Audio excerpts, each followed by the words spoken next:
I'd now like to hand over to Arnold van Buren. Thank you very much, Master. And I want to say good morning, good afternoon, and good evening for wherever you are in the world. This is amazing that we have Toastmasters, not just only from District 71, but also from the rest of the world. So first of all, welcome.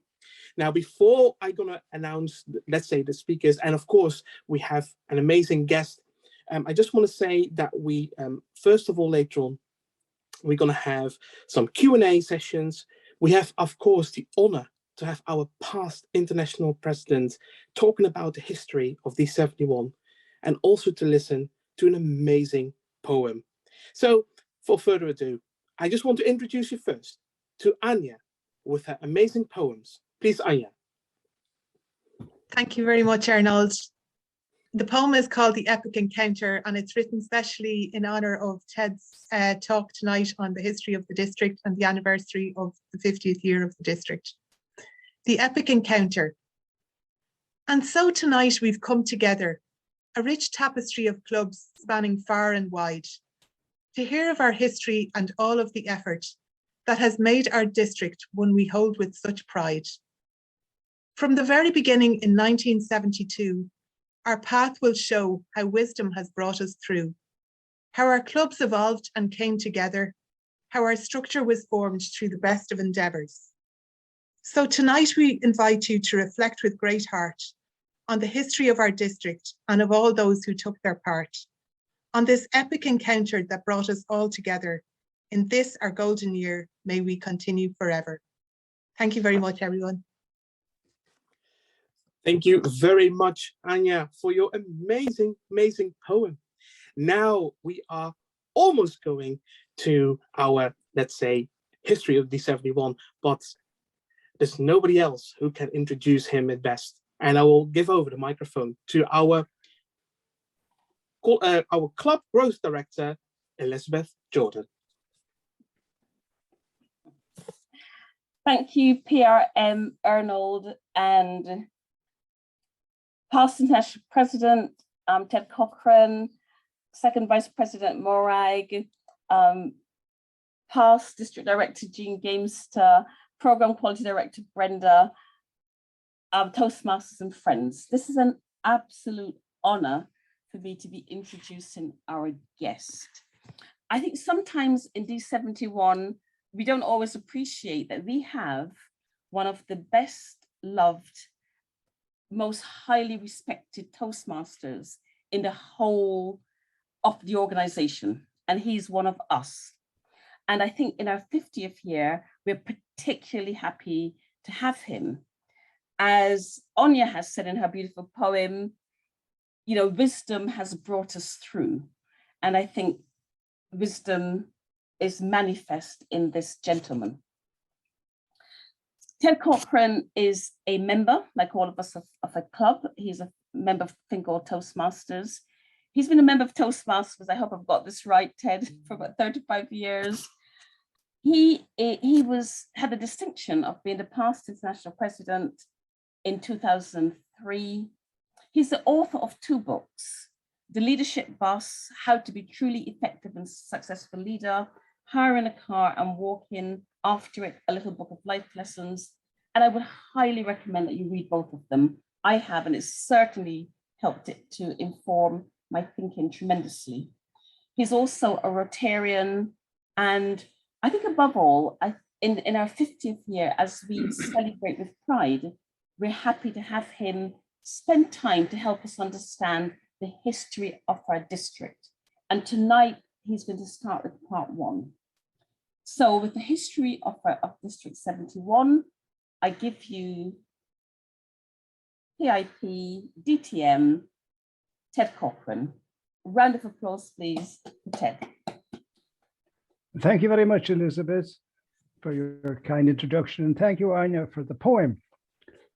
I divided the presentation this evening into 4 segments. But before I tell you what these are, let me first tell you why and how I wrote this history and how Ralph Smedley came to start Toastmasters.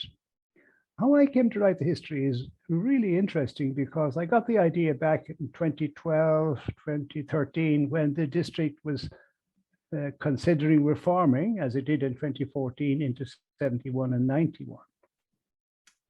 Now, I had been around, as you said, for 35 years. I joined when I was 18 and a half. And that's a joke, by the way. Anybody who looking at me knows that's not true. and I was able to write considerable amount from 1986 onwards, but prior to that, not a bean. So one night I was invited to the Dublin Club in town, which was chartered in 1958 and is the oldest club in Ireland. In fact, I think it's the oldest club in the district now since Aylesbury went into 91. They asked me to talk about leadership, which of course is one of my favorite subjects. And in the speech, I referenced the founder of the Dublin Club, Paddy Cunningham, who had a really tough job in getting the club chartered for reasons I won't go into here. But the principal reason was women were joining the club and Toastmasters wouldn't have them. But he persisted and persisted and persisted and persisted. And I referenced persistence as an important facet of leadership. So then I got the train home. I got home at 11:30 p.m. and turned on my laptop. And there was an email from his daughter, Lisa Cunningham, who I hadn't seen for years. And she said, "Dear Ted, we haven't seen each other for years. How are you keeping, etc." I was cleaning out the attic and I found a whole lot of material from my father about Toastmasters. Would you like to have it? I said, of course. And with that treasure trove of material, I've written the history from 1935, which is the history of Toastmasters in Britain and Ireland. What a coincidence that I could do that, just purely that simple coincidence of talking about the father and then getting an email from the daughter. Paddy, of course, has long since passed us, but he leaves his mark behind. And by the way, anyone who's interested in doing further research into the history of Toastmasters in these islands can access those documents, which I placed in the Dublin City Library in Pearse Street in Dublin, if anybody wants to study it further. So now I'd like to tell you a little bit about Ralph Smedley before I tell you what the four sections are. Ralph Smedley was born on February the 22nd in 1878 in a rural Illinois town called Waverly. The 2020 population was just 1,160 people, and he shares a birthday with the US President George Washington. Now, Dr. Smedley is often portrayed as an older man. You see, Toastmasters was not formally founded until Smedley was already 46 years old. What is overlooked is that Toastmasters was the brainchild of a very young Smedley. Only 2 years out of college, and in his first job at the YMCA in Bloomington, Illinois, Smedley made his first attempt to start the Toastmasters group in 1905. It lasted until he was transferred to a YMCA in a second town, where he started again in 1908. A total of 4 attempts were made, none of them lasting. In 1924, Smedley, now married, a parent, and aged 46, made a 5th attempt to start the Toastmasters Club at the YMCA in Santa Ana, California. This club, Club Number 1, Smedley Chapter 1 Club, which still meets, will become the root of our global Toastmasters movement today. Who among us, ladies and gentlemen, would have had the persistence to stick with a novel and unsupported concept through 19 years of frustration, including 4 attempts which failed? Dr. Ralph Smedley demonstrated unusual persistence for which we all can be grateful. Now to the 4 segments. I can't really start the District 72 Foundation. I have to go back and tell you where District 72 came from. So the first segment is going to tell us how Toastmasters came to England and then Scotland, then it became District 18, and how it grew in the 40s and the 50s. The second segment will deal with the first club in London and how District 18 was downgraded from a district to a territorial council. Section number 3 will deal with the beginning of the debate which eventually led to the Territorial Council of Britain and Ireland severing its links with Toastmasters International. And then 4, the real sad part, the final breakup in 1972.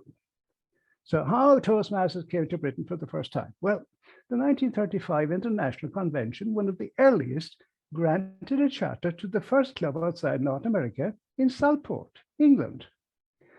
The sponsor, William Lancaster, was elected to the board of directors at the 1936 convention in Santa Barbara, California.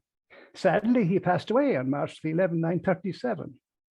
At the convention later that year, tributes were paid in his memory as the man who introduced Toastmasters to Great Britain. Who he was and how he brought Toastmasters to Southport is a mystery. This club later closed down for the duration of World War II and never reopened. There was also a second club in England, namely Leeds, as mentioned in the Toastmasters magazine of June 1936, as follows, and I quote, "There were clubs at work in 8 US states, and there were 2 clubs in England. World War II most likely put paid to this second club too." Now, in 1935, there appeared an article by Dr. Jean Bardot, then Secretary of Toastmasters International, entitled "Speakers Who Train in Criticism." This article was read by a Will Goldie, a member of the City Business Club, a business club, not a Toastmasters club, in Glasgow, who immediately saw the potential value of Toastmasters, and as a first result of his correspondence with Dr. Bardot, formed a speaking circle within the club, the forerunner of many similar bodies. Well, what were speaking circles? They were informal meetings where men sat around and talked, which of course we never do, really. We're always doing something. Is that right, ladies? Yeah, okay. Maybe the equivalent of what we know in Ireland today as men's sheds. Is that something that's known in England and Scotland and around the world, where people who have retired come together and chat and do things? Now, these circles lack the individuality of Toastmasters Club, but Will Goldie's faith and dogged persistence was rewarded when in May 1937, the first Toastmasters Club in Scotland was constituted, chattering 2 months later on July the 13th. This was the Glasgow Club, number 86, with himself as Secretary Treasurer. As Dr. Smedley had done in the USA, so also did Will Goldie for these islands by sowing the first seed in Scotland. Now, to put all this in perspective, it took until January the 29th, 1938, just over 13 years since the first Toastmasters Club was founded in October 1924, for Chapter 100 to be presented to the Century Toastmasters Club in Santa Ana, Orange County. So it took 13 years to get from 1 to 100. You can see how slow things were. Turning now to how did Toastmasters grow in the 40s and the 50s? Well, after the Second World War, District 18, well, that's not a typo, this number was subsequently given to the Delaware District in the US, was constituted on December the 21st, 1945, with just 6 Scottish clubs and Will Goldie serving as the district governor for 1946-47. From 1944 to 1958, Toastmasters International had grown from approximately 250 clubs to 2,850, with about 80,000 members located in 30 different countries. This equates to about 3% clubs worldwide being in District 18. At this time, there were over 2,000 Toastmasters in Britain. In 1958, as I just said earlier, the Dublin Club number 2601 became the first club chartered in Ireland, and more about this later.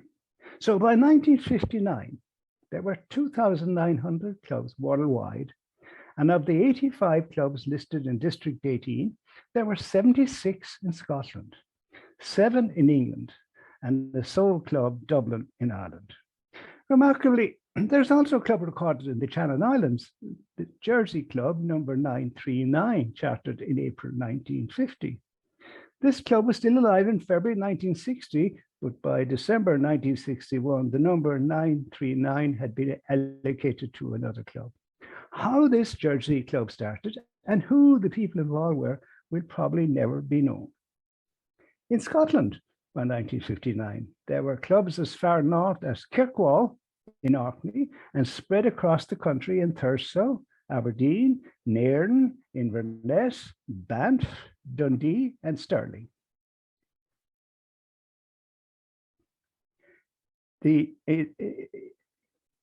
as well as other clubs in the Glasgow and Edinburgh areas. The clubs in England at this time are recorded as Lancaster in Lancashire, Sunderland, Darlington in Durham, Newcastle upon Tyne, Loughborough, Leicester, Tower and Blackburn, and Aylesbury. Of all of these clubs, only Aylesbury, number 762, chartered in 1956, and Dublin 2601, chartered in 1958, survive today as member clubs of Toastmasters International. Now, here's the progressive total of charter clubs for years as follows. So in 1945, there were 2. In 1952, in 1950, 5 years later, had grown to 20. 5 years later, in 55, 73. 5 years later, in 1960, 90. And by June 1963, it had grown from 1 to 119 clubs. Now I'll move to the next segment and I'll deal with the first club in London and the downgrading of District 18 to a territorial council. Did you know that it was 1960 before the first club in London was formed? And can you guess what it was called? And do you know that in 1962, the District 18 was downgraded to a territorial council? Well, 1960 began with the chartering of the first club in London. Unsurprisingly named the First London Club. The charter, number 3068, was presented to the club president by District Governor Whitewood on January the 20th in the Railway Hotel, Edgware. In welcoming the club to District 18, Mr. Whitewood said, and I quote, "The formation of this club represented the first breakthrough into the London area, which had shown hitherto a rather surprising reluctance to be converted." End of quote. He said that with his tongue in cheek, of course. President Young, in reply, said he first came into contact with Toastmasters in 1951. The seed thus sown then germinated, and the next year he decided to form a club in London. Among the guests were the area governor of England, Mr. Grossmith. Now note, one area governor for the whole of England, and the presidents of the Aylesbury, Buckingham, and Cotswold clubs with several of their members. Now, the American Air Force clubs played an important part in our history later through one of their members, Gaylord Giles. So now we turn to the first major change in governance. The 60s brought this major change by the change in 1962 from the District 18, to Territory number 1. In 1961, District 18 agreed new arrangements with the International Board of Directors. District officers were only too aware of the cultural differences between America and Britain, manifested principally in the educational material produced by Toastmasters International. The agreement was to the effect that District 18 would relinquish the designation district and become a territory. And so Territory number 1 was constituted on the 1st of January, 1962, with a governing body known as the Territorial Council of the British Isles, or TCBI. The first president being John Blaney from Uddingston in Glasgow. Members henceforward would pay just $1 dues every year, and subscription to the Toastmasters magazine would be voluntary. The TCBI drew up its own constitution and bylaws, which were approved by the TI Board of Directors, giving the TCBI Council much autonomy in running its affairs. The following article, written by past District Governor 1959-60 J. Lockhart Whitewood and published in the December 1964 edition of the British Toastmaster, clearly sets out the thinking and reasons for the change in designation from District 18 to Territory number 1. And I quote what he said in the letter. He said, in 1955, the Council of District 18 appointed a small committee to examine and report on the administrative structure of the district, in which the 73 British Toastmasters clubs were then organized. The recommendations of that committee embraced 3 main themes. First, putting the district, which had begun in 1945 with 6 clubs and which was being heavily subsidized by the Home Office in Santa Ana, that was TI's headquarters, on a self-sufficient basis.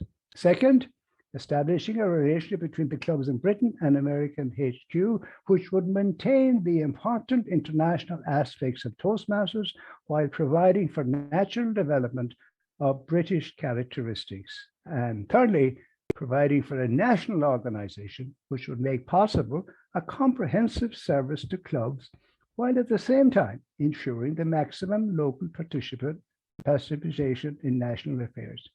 He goes on, he says, the committee, accepting that the primary purpose of TMI is educational, stressed the need to provide for a wide field of opportunity for men to gain experience in organisation as well as in speaking.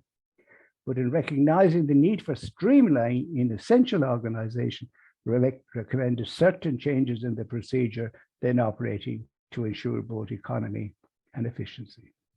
These changes were effected, and a new committee was then appointed to consider the second problem, relations between TI and clubs in Great Britain. It was felt that the American system of districts in which each club remains directly linked with the Home Office was not appropriate on the grounds of distance and national idiosyncrasy to these extra American clubs. 4 years of work and negotiation produced the territorial former, and on January the 1st, 1962, District 18 became Territory Number 1.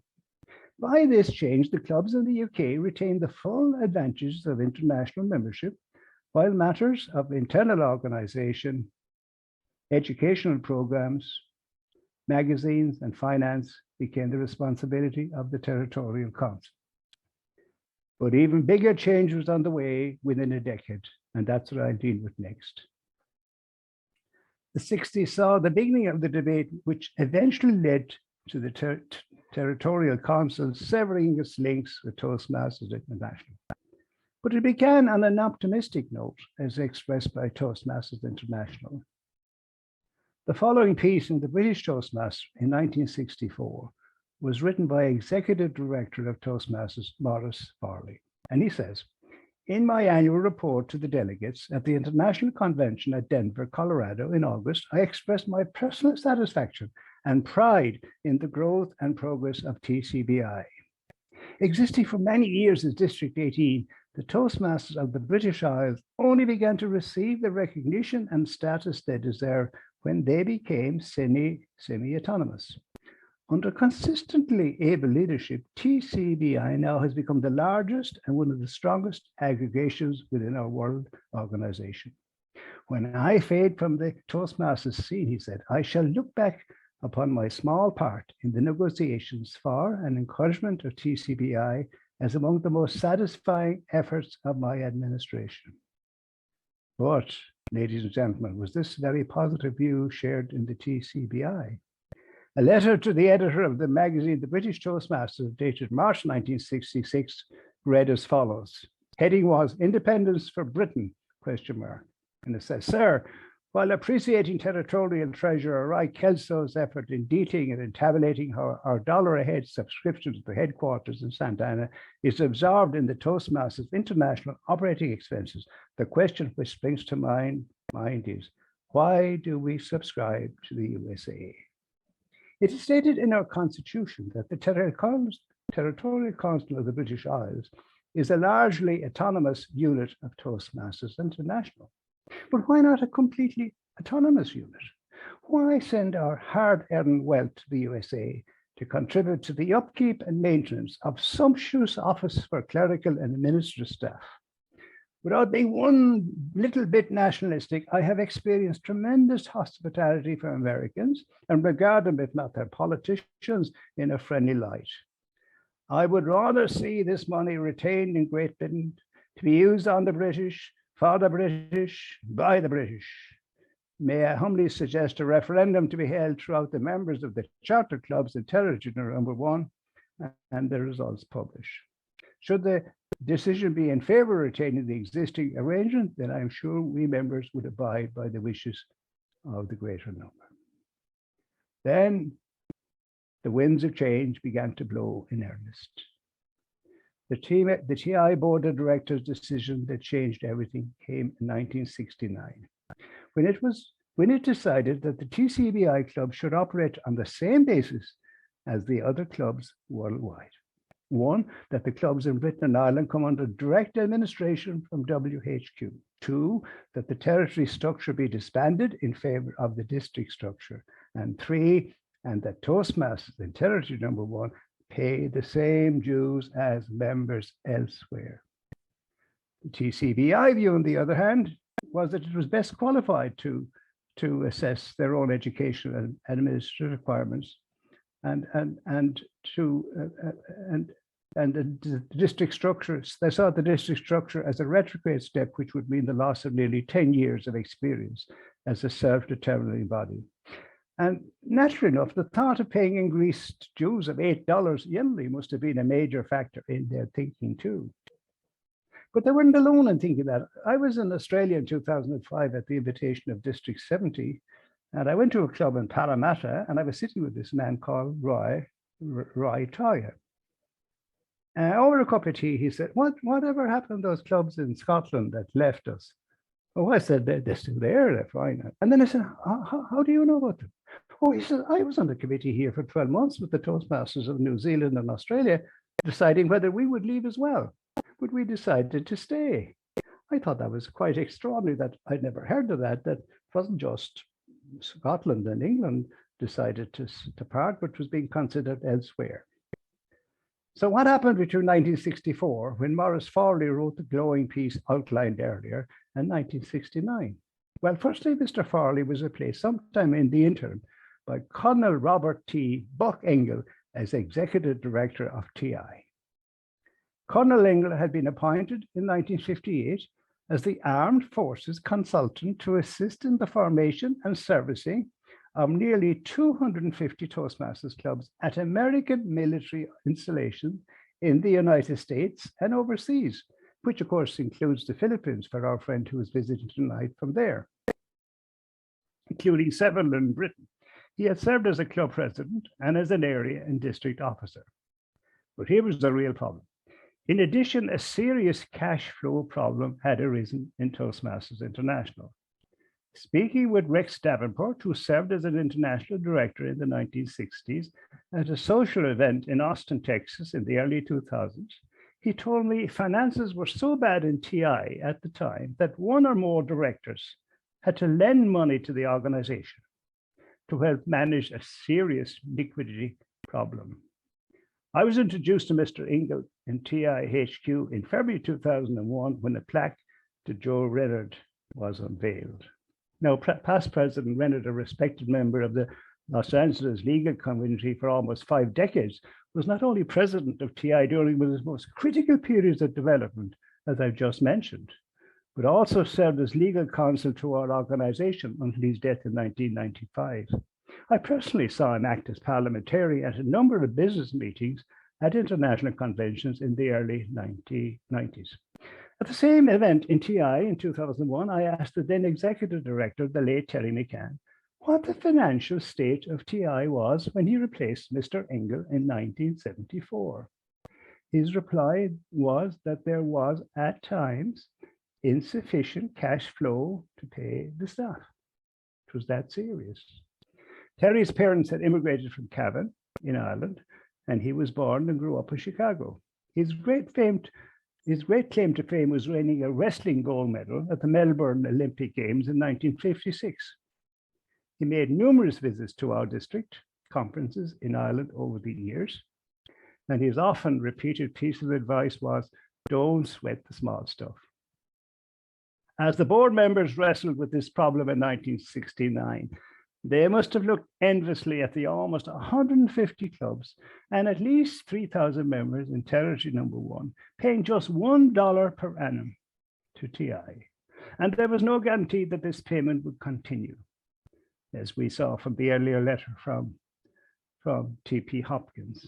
This was the crux of the problem, which was not helped by the clash of personalities on both sides. As always, money talks.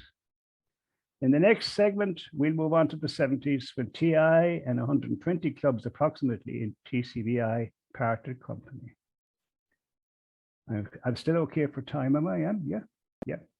The February 1971 issue of the British Toastmaster contains an editorial critical of headquarters' response to a letter of intent sent by the Executive Council in August 1970. It states in part, the Executive Council at its January meeting expressed disappointment with the reply from TI headquarters, and as a result, a motion concerning the situation will be put forward at the conference in April, when the whole matter will come under discussion.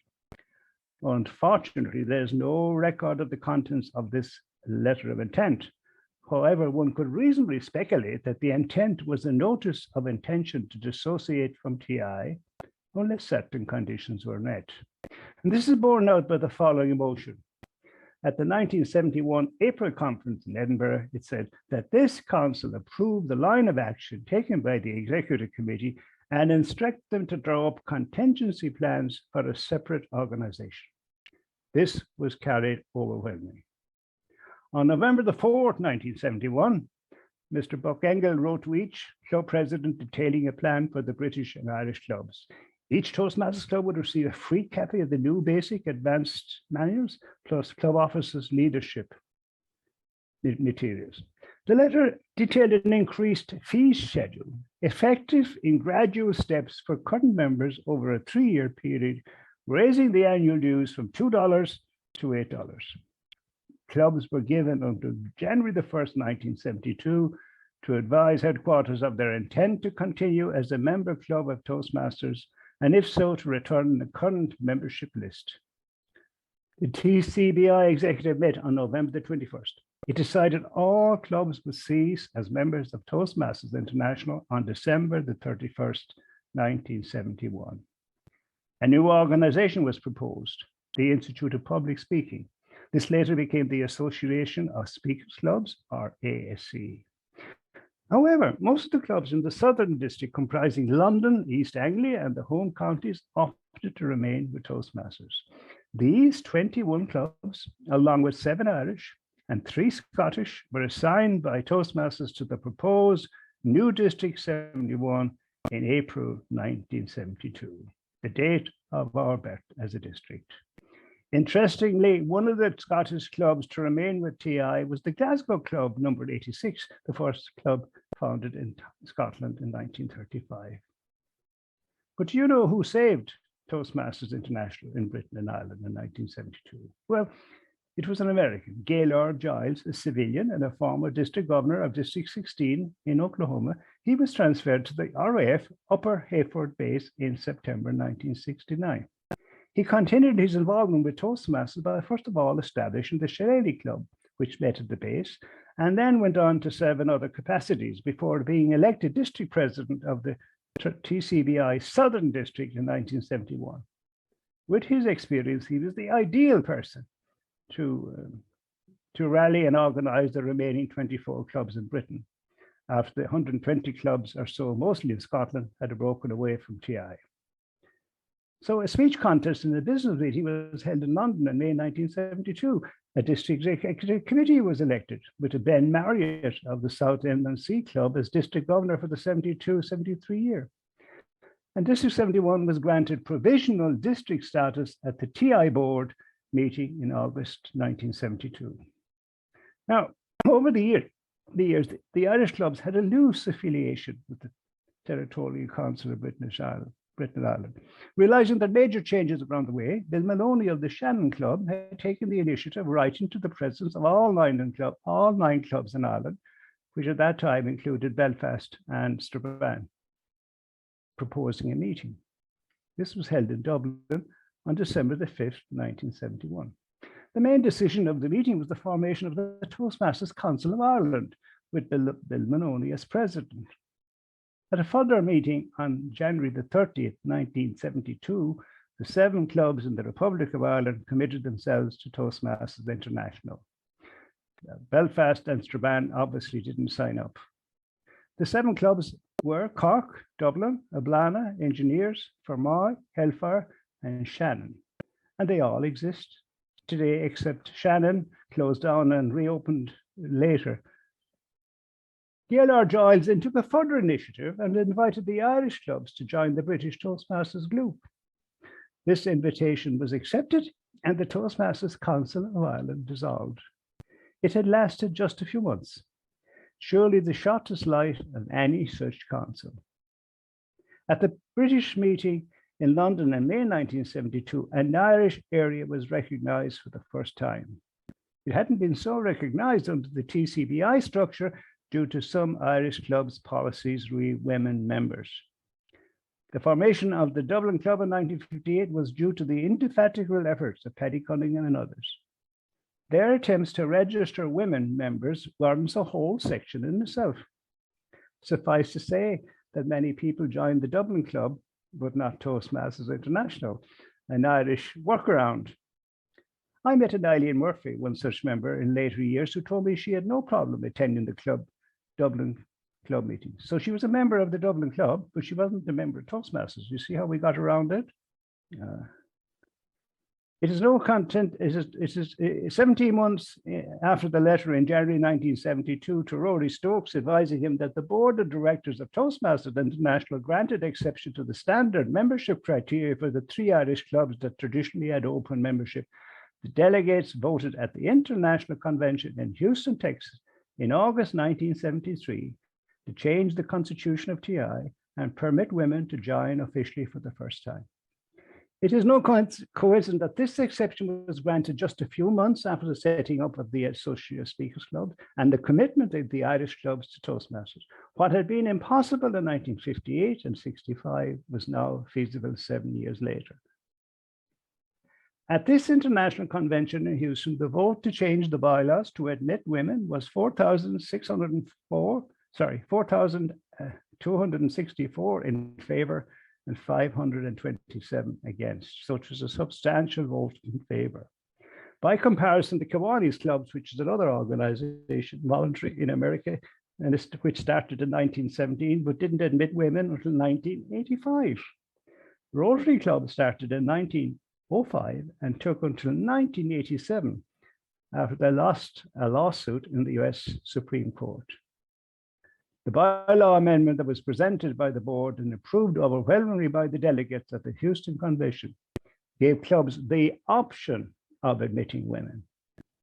When Helen Blanchford was installed as international president in 1985, the first woman to be the international president, she applauded the optional nature of the 1973 bylaw change and said it was wiser than a top-down approach that would have made it mandatory for all clubs at once. Today, over half, actually 55.6% of the members worldwide are women. As I've just said earlier, at the British meeting in London, the Irish area was recognised for the first time, and Gaylord Giles, in a letter to Bill Maloney, expressed his gratitude for the splendid effort you have given to the formation of an Irish area. Gaylord laid the foundations of the new District 71. He had the knowledge and experience from his previous Toastmasters service in the US and the diplomatic skills to bring the British and Irish clubs together. At the first District 71 conference in London in May 1973, he and his wife Nora were made a presentation, as well as a framed statement of appreciation for, and I quote, for a man who during his stay in the United Kingdom devoted his time and energy towards the betterment of Toastmasters International in Great Britain. And very richly deserved it was. In honor of his tremendous contribution to the new district, the Gaylord Giles Trophy was thereafter presented annually to the Toastmaster of the Year. But like a lot of such trophies, its whereabouts now and for a long time has been unknown. That's the end of my session tonight. I'll deal with the rest of the 70s and the 80s in a month's time. Back to you, Madam Chair. Thank you. Oh, thank you very much, past International President Ted Corcoran. It was. I just want to ask people to unmute and give a round of applause because yeah, we have learned. Well, I've learned more about the district and about the history of Toastmasters. Please, and a big applause.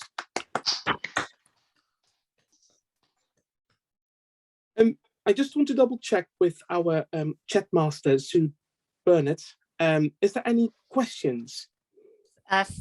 Thank you. Thank you, Arnold. Yeah, I have a question here. This is for past International President Ted Corcoran. What might Toastmasters in the British Isles look like if if the Scottish clubs did not break away? That's a very good question. But you can see from the history that they had reason to. They wanted to be independent. They were paying just $1.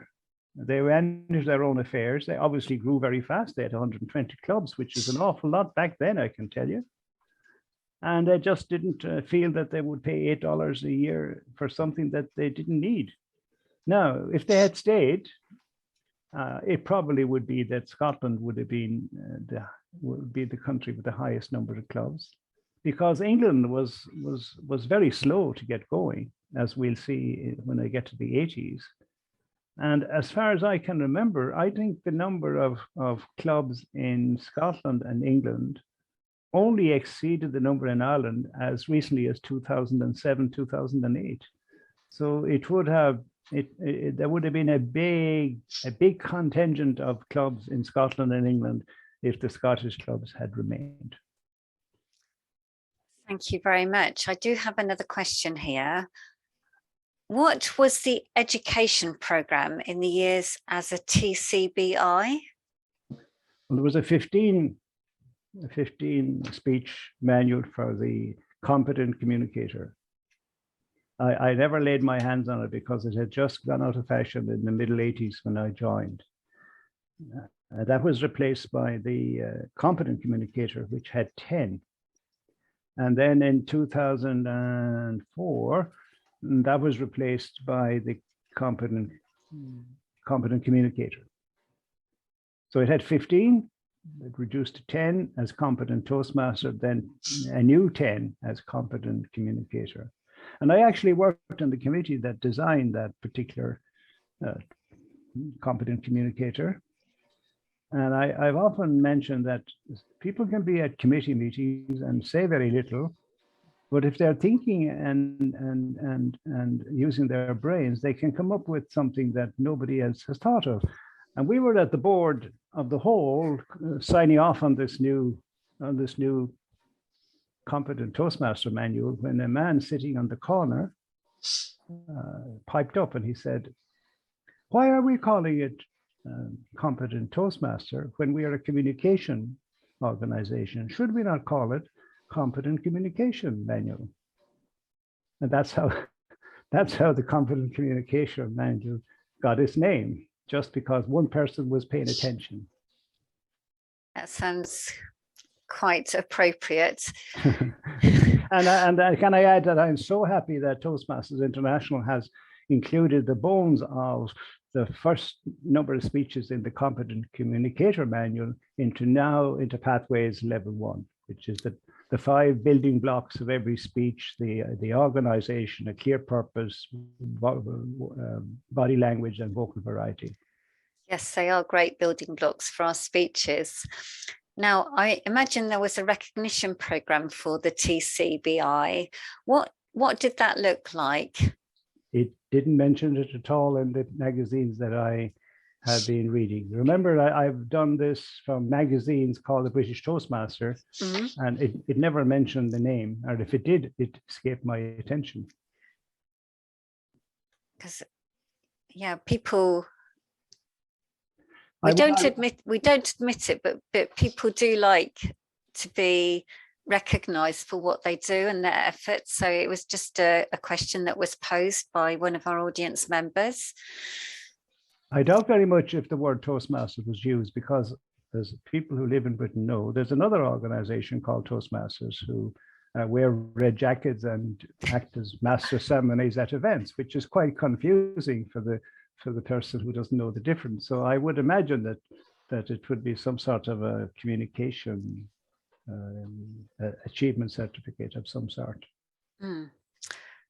I know I'm wearing a red jacket tonight, but it's not a red jacket that a Toastmaster would wear. All right. Can I just put in? I see something here on the chat from my friend Evelyn Campani, and she says, "I have a copy of the 15 speech manual in my hand," and she's on. She may hold it up to for us if she would, and we can see what it looks like. Evelyn. Yes. Can you see it? No. Oh, I put it in front of the.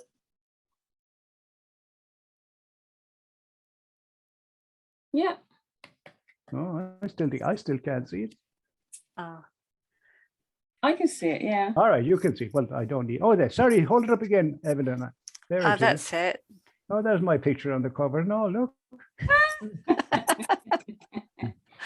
So that was the one that was around until the middle 80s, was it, Evelyn? Yes, it was. And this is 15, program 15. Mm-hmm. Project. And what were the projects in it? Can you read them out? Because that's I can, interesting. I can. Yes, please. Yes. Am I unmuted yourself? The icebreaker, Mm-hmm. establish your purpose, Mm-hmm. step by step towards success, Mm-hmm. say it as you see it as you say it, Mm-hmm. vocal variety, the well-constructed speech, clarifying your meaning, how to be persuasive, how to make your message memorable, working words, how to make your speech interesting, how to make your speech challenging, vocabulary and grammar, the building blocks of sound thinking, and 14 is diction, dialect, and enunciation, and 15 is the knowledgeable speaker. And when you had finished project 15, there was another project, which was three more speeches about reading. So you would choose a book, read it, and then make 3 speeches about it. Excellent. So it had all what we knew as the competent communicator, and most of what we know in the competent the competent Toastmaster and the competent communicator. So yes, so they were the days. 15 speeches. And what were you after what were you called after you were finished with that? A competent Toastmaster. The competent Toastmaster. Okay. All right. Well. All right. Okay. Any more questions? Thank you, Evelyn. Yeah. Yes. Oh, thank you, Evelyn, and thank you for that response. May I call you Ted? Yes. Thank you. Well, bow your head while you're doing it. Just bow your head slightly.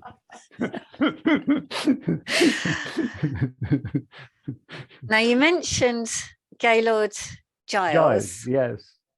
He played such a significant role in saving Toastmasters in the British Isles. Mm-hmm. Should we consider reinstating the trophy in his name again?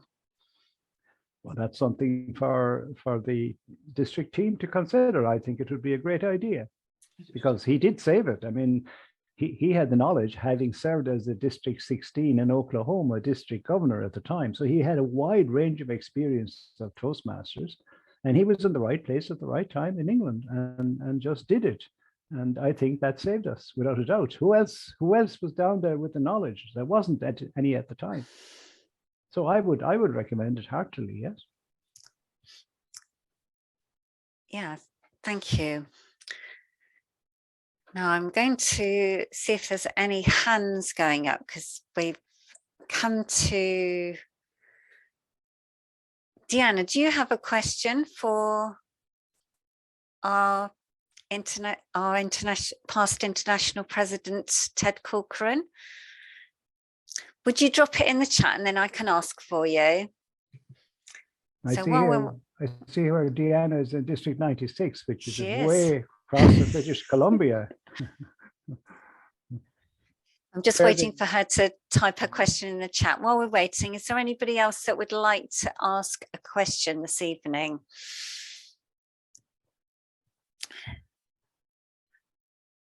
Pat, I can see your hand going up. So please unmute yourself, Pat. Ted, my apologies for arriving late. I thought this was at 8 o'clock and then saw that it was 7. So apologies about that. It sounded fascinating. You live in the south side. You're a bit behind us on the north side. Okay. Yes, indeed. Maybe this isn't. Maybe this is a question maybe after your third session. But I'm wondering, do you have any reflections on what are the significant changes in Toastmasters since the 1970s? My club was 45 years in existence this year, Dunleary. Only a month ago, chartered at the beginning of March 1977. You know, and we have one member who's been a member 40 years. But I'm wondering, what do you see the major changes being in the time since you've been a member? There have been so many, but I think 2003 was the major change when we had an internet system that people could access from all over the world. And that made everything within seconds for information, etc. In the earlier days, of course, the biggest problem was communication outside the club. For example, I was the district governor in 94, 95, and to make a call to a member of my team in England, I would nearly have to sell the house for the price of the phone call. Now on WhatsApp, they're all free and you can send messages. So the external communication facilities in the world have added seriously to the ease of getting things done. And so that was a major change. We spent about 2 million on the internet facility.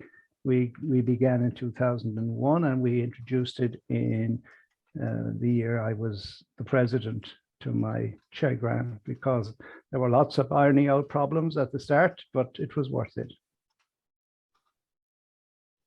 Thank you. I can see Deanna's got her hand up, but I'm not quite sure what her question is at the moment. But she said she does recognise David H. She says she knows a club meeting about David H. Does that mean something? It's beyond my knowledge. Well, if she's not coming in, can I just come back to the last question and just give it the third big change was when I sat at the board as a director in 1996. There were 17 international directors. 16 of them were from North America, and I represented the rest of the world. So that was a very one-sided organization as recently as 1996, which is what, 25 years ago. Now, then in 2009, it became 14 regions, and there were 10 from North America and 4 from outside America. And then later it became 9 from North America and 5, which tells you the growth, exponential growth of Toastmasters clubs and districts outside North America, which of course has been made so much easier by the internet. So that's the third change, which I forgot to mention. Thank you. Thank you very much. And Deanna said that she saw him in a meeting. Yeah, I think we've got the message there. Right, I'm going to hand back to Arnold van Buren now to invite Daniel to give his vote of thanks. So over to you, Arnold. Thank you very much, Ted. Thank you, Sue. Thank you very much, Sue. And again, and a round of applause for our past international president before we're gonna call up Daniel. Yes, so our district director, Daniel Saunders, are you in the room? Over here. Please, I'm gonna hand over the microphone to our district director, Daniel Saunders. Thank you very much. Thank you very much, Arnold, and thank you very much, Ted, for this wonderful guide through our history. There are so many insights into that, and I did make a very active note. Gaylord Giles Leadership Trophy. Yes, very active note. I'm going to develop a rubric for that and see if we can award it and make it a distinct award to Toastmaster of the Year, Area Director of the Year. Good. So, good one. He deserves it. He deserves it. Yeah, and to bring it back into play in our 50th year is yeah, it's the great thing to do. And the other interesting aspect, I had been aware that there was this schism with the Association of Speaker Clubs. I hadn't realised it was the catalytic event that founded District 71. And it's interesting to note today that they have 20 clubs in Scotland. I think we've caught up with them now. And I think those clubs that decided to stay with Toastmasters International, they called it right. As a global organisation, we have everything to be proud of. So can I just step in a second, because there was a gentleman Toastmaster in Essex in one of those clubs, either Camelottenham or one of those over there. And back in the early 90s, he immigrated to Glasgow, and he started the first Toastmasters club in Scotland around 1994, because I gave him Toastmaster of the Year, awarded him Toastmaster of the Year in my year, 94-95. And I think he deserves a special mention, because he was the guy that brought it from England back to Glasgow, where it had originally started. And we must find out his name, because I've met him since at a function in Glasgow, so he's still around, and I'm sure the Glasgow people will know who he is. But he needs a certain recognition. If you can manage it, please, Daniel.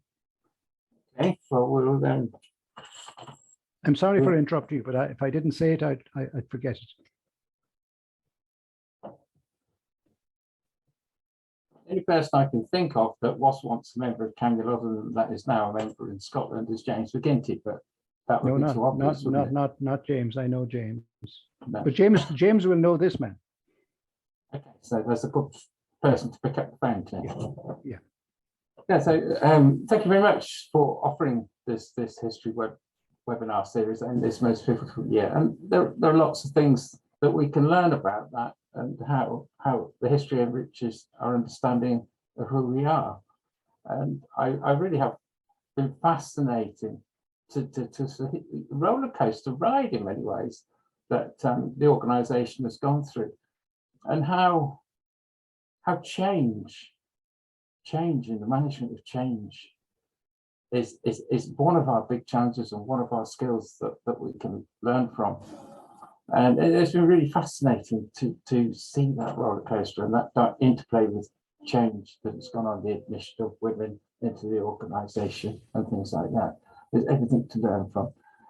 So I'd like, on behalf of District 71, I'd like to thank you very much for tonight's wonderful talk. And I've already got a list of action points out of it. Plenty of work to do.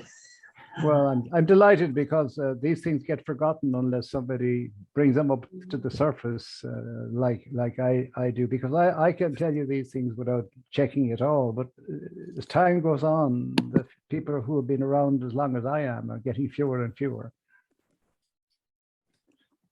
And of course, we cast the less intellectual part of District 71 into District 91. So they're down there in their own little cocoon. Isn't that right, Jean Gamester? Absolutely, Ted. Whatever you say. So 91, District 91 is really the part of Britain that kept Toastmasters going in England. There were very few clubs, if any, outside what is now District 91. And then until 1994, when Glasgow got started. So there's a lot of credit to the people in London and so on. And I'll deal with that in the next section, but certainly they made a big contribution to the survival of Toastmasters in England as well. So well done, District 91. Thank you very much, Ted. Arnold, would you like to announce the date and time of the next part in this episode and bring the meeting to a close?